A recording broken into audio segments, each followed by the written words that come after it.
For most players, the post-game of Inazuma 11 games are when they come alive. It's when you can hop into those competition routes, do the last few optional super bosses, and build your team to its fullest. No restrictions, nothing holding you back. You can really live your life in the post-game. So today, let's rank all 6 Inazuma 11 games by how good their post-game is. I'm completely ignoring the rest of the game here. I'm purely looking at when you finish the game and the credits roll, how much content is there on offer, and how good is it? So at number 6, it has to be, unfortunately, Inazuma 11 1. This is mostly just because it's the first game in the franchise, but there's really nothing interesting here. There's no cool super boss, and there's only really Sonny Ryman's competition route to entertain yourself with. Also, the options in Inazuma 11 1 for building your team are quite limited, so that's not quite as fun. And you can't even scout Aphrodite, so there's not even like that big cool player that you can scout. So all in all, it's a bit of a disappointment. Number 5, Inazuma 11 Go. Now, Go definitely has a bunch of options open to you. There's obviously Zero, there's the 2 teams, Eternal Light, Ancient Darkness, or whatever they're called.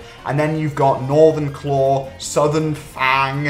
Are these their names? Northern Fang, Southern Claw, and then Demon's Horn? I don't remember their name. They're the weird teams who are like off in the desert pitch, in the ice pit, like they're sitting in the middle. You know who I'm on about. And essentially, the reason this is so low is because those teams are just so forgettable and uninteresting to me that I don't really care about them. Honestly, whenever I play Inazuma 11 Go again, I always forget to go fight them. It's definitely an improvement on Inazuma 11 1's in terms of content, especially when you look at the amount of competition routes available, but all in all, I just don't think it's that interesting when compared to the other games. It hurts me to put this so low, but Inazuma 11 2 comes in at number 4, and honestly, this top 4 are all really good. It's just the worst of an amazing bunch. Inazuma 11 2 obviously gives you Prominence and Diamond Dust, as well as Chaos if you combine the 2, and it also gives you Forest Team, on top of introducing competition routes, really. Obviously, Inazuma 11 1 had them, but Inazuma 11 2 gives you so many to pick from. There's Sue's mums, there's the Mary Times coach. Inazuma 11 2 for me was when I realized, oh wait, I can actually keep playing these games once I've beaten them. This is so cool. On top of that, there's all the cool players you can scout, and not to mention, I just really like Forest Team. I just think they're a really fun and interesting idea. This is how you do a post-game. Number 3, Inazuma 11 Go Galaxy.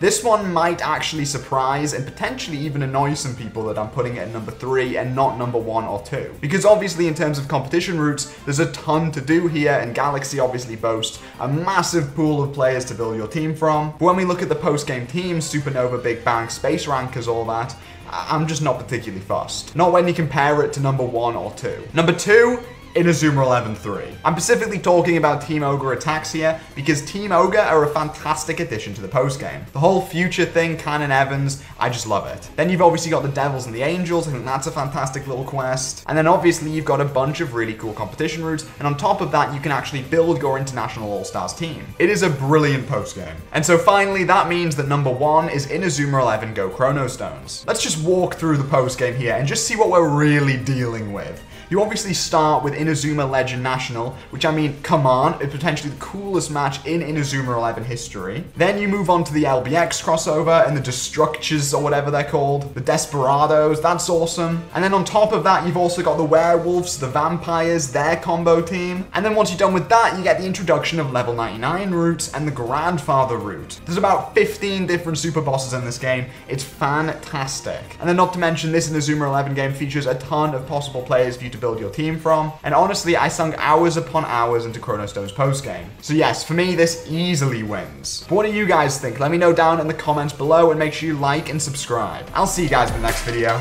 Bye.